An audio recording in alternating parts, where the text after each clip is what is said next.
Hey friends, welcome back. I just got back from an amazing week in Denver, Colorado at the ESAR conference. That's the International Society for Astrological Research. It was phenomenal. So if you're here because we met there or something from ESAR, welcome. I'm so glad you're here. Can't wait to recreate that magic. I mean, I don't want to wait until 2026 for another conference. I don't know about you. So we gotta make that happen again. But being around a couple hundred astrologers is just magic that I wish I could bottle and just take with me. It's like healing, it's inspiring. It's just everything. So glad that we had that time together. So I'm Taylor Schuler, and this is where you'll get your horoscopes on thriving with astrology and more. Today, we're going to talk about the new moon in Virgo. Actually, we're not. We're going to talk about the first quarter moon phase that's happening after the new moon in Virgo. And this is the period from September 3rd to September 9th. This first quarter moon is going to be in Sagittarius. It's at 11 degrees of Sagittarius in 13 minutes. And a first quarter moon cycle is when we see a half of a moon and it's still growing towards the full moon. It's often referred to as this crisis in action. In biodynamic farming, it's when we sow seeds that grow above the ground, but not below the ground like carrots or potatoes, because roots and shoots will grow really quickly.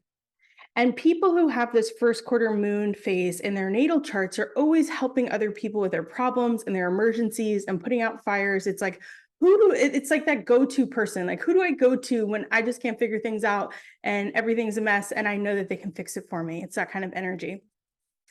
It can feel sort of chaotic, like, oh, I wasn't expecting that. But in Virgo season, it's kind of the best time for this because Virgo's a mutable sign, along with the other mutable signs, Gemini, Sagittarius, and Pisces. But of all of the mutable signs, Virgo has this knack for wanting to be really organized, put things in order, and help make things right.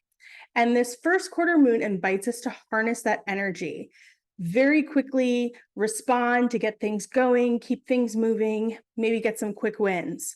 So it might be helpful to remember what we started 9 months ago with the new moon in Sagittarius on December 4th of 2021. It was actually the last solar eclipse in the Sagittarius and Gemini cycle that we were having.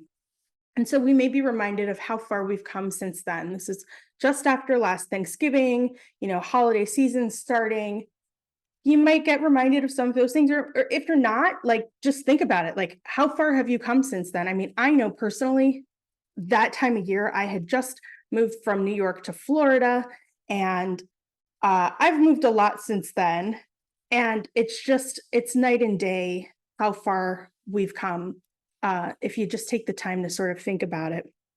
I don't want to talk too much about myself, but I am just realizing that myself. So we might also start thinking about what kind of travel arrangements or travel plans we have for this holiday season coming up. Great time tip I got recently: if you book your flights on a Sunday and try to travel, I think it was Monday through Wednesday, you get cheaper prices. So see if that works for you.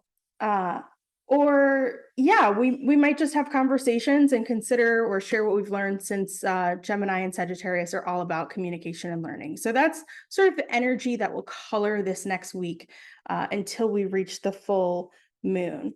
So then I'm just going to pause this because I've got something like in my eye. So yeah. All right. So on September 4th or 5th, depending on your time zone, Venus, the planet of relationships and values, is entering Virgo, the sign of discernment, analytical thinking, details, knowledge of healing arts, and so on and so forth. On the surface, Venus in Virgo might give vibes of perfection and beauty and love. When I think of Virgo, I think of a few things. I think of Mercury, the planet that rules Virgo, that's in charge of our hands, our communication, our thoughts, getting around our local communities and neighborhoods. I think of Chiron, which Barbara Hand Clow said rules Virgo. Chiron's the asteroid representing the centaur, who was an orphan, a healer, and a teacher because of his own wounds that he endured and sought to heal. And I think of Virgo's connection to the 6th house, where we see our daily routines, the work we do on a daily basis, and our beloved little small animals. I recently saw this quote on Aisha Ophelia's Instagram account. I'm not sure if it's her writing, but I thought I'd give credit. The quote says, "Love is more than a feeling. Love is a form of sweet labor, fierce, bloody, imperfect, and life-giving, a choice we make over and over again. If love is sweet labor, love can be taught, modeled, and practiced. This labor engages all our emotions. Joy is the gift of love. Grief is the price of love. Anger protects that which is loved, and we think we have reached our limit. When we have reached our limit, wonder is the act that returns us to love." I also think of Brené Brown's quote, "Soft front, strong back, wild heart." No one wants to get their heart broken, but you have to be vulnerable and take a risk in order to receive the rewards of love. So I'll give another quote, since obviously I'm in a quoting mood. Another quote I saw recently is that it was something along the lines of, "Trauma causes us to close our hearts and armor up, but healing helps us to open our hearts and boundary up." So with this transit of Venus in Virgo, if you're feeling critical of yourself or of other people, I invite you to ask yourself, is it helpful? And is it nice? Is it kind? And if you're feeling vulnerable and you receive feedback, ask yourself if you can look this person in the eye and face it, and look inside yourself to see whether the information is helpful, nice, and coming from a place of love and care. And above all, acknowledge and express gratitude for all the people, times, and ways that love has taught you and healed you.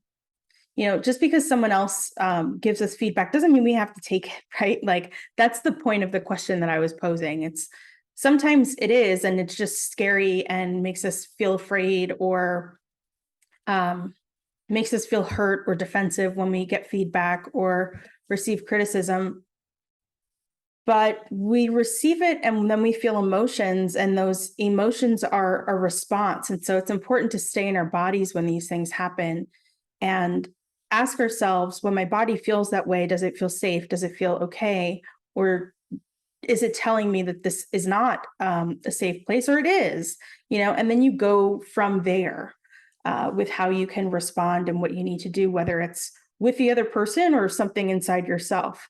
To make you feel good, because that's what we should feel. We should feel good, and it doesn't mean we, regardless, in that kind of a situation, you improve, right? Either you say, I don't really think what that person thinks, or and that makes you stronger and better, or you say, you know what, there was something there. It was a blind spot I had no idea. Thank goodness this person shared this information with me, and I'm so glad, because I know that they really love and care about me. So.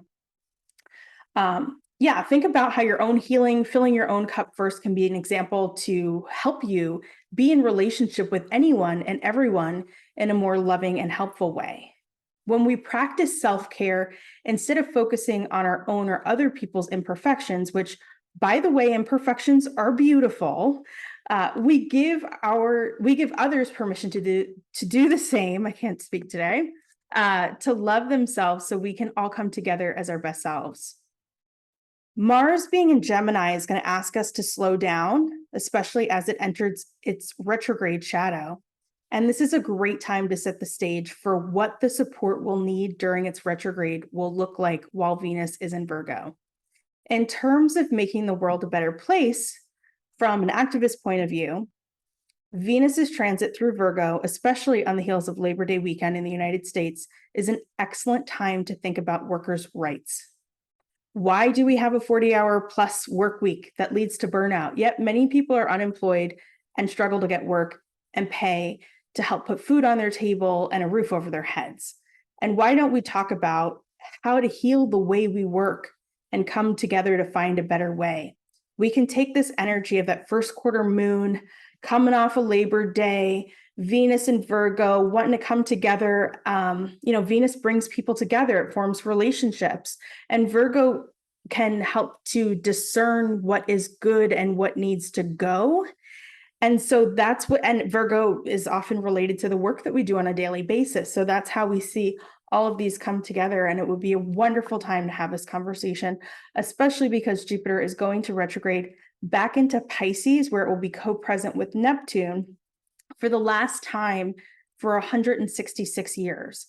And that energy is all about what we see with the unions, with certain companies, and efforts for whether it's different groups of people like universities, graduate students unionizing, or coffee shops unionizing, and employees coming together to say, hey, there's a better way. We need to share the profits in a more equitable, compassionate, caring way. And with that Virgo energy, it's like, let's get out the accounting and let's get the numbers, because there's just no reason. There's so much abundance to go around.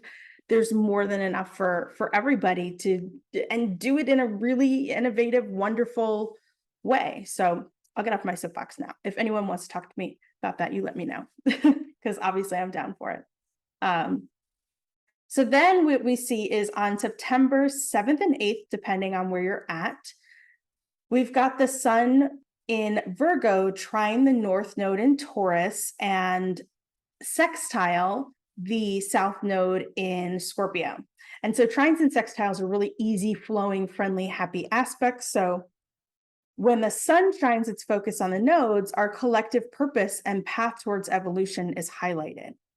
On September 8th or 7th, as I said, what we're moving towards, that north node in Taurus and that south node in Scorpio, that's what we need to take care of and leave behind. That's at Scorpio. Taurus is often related to food and farming and the earth. And Virgo, where the sun is related to the stomach and digestion. Scorpio is related to elimination. On an individual level, we're invited to express ourselves and share ourselves authentically, connected to the Virgo, Taurus, and Scorpio parts of our charts. That's because of the sun energy. And maybe we share what we've literally or figuratively been cooking up, that Taurus energy. In terms of making the world a better place, this is time to point out the details of what's wrong with our food system.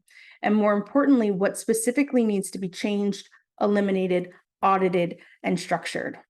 It's time to research an elimination diet to figure out what foods are making us sick, and probably on a collective level. This energy flows really easily, so do not take it for granted.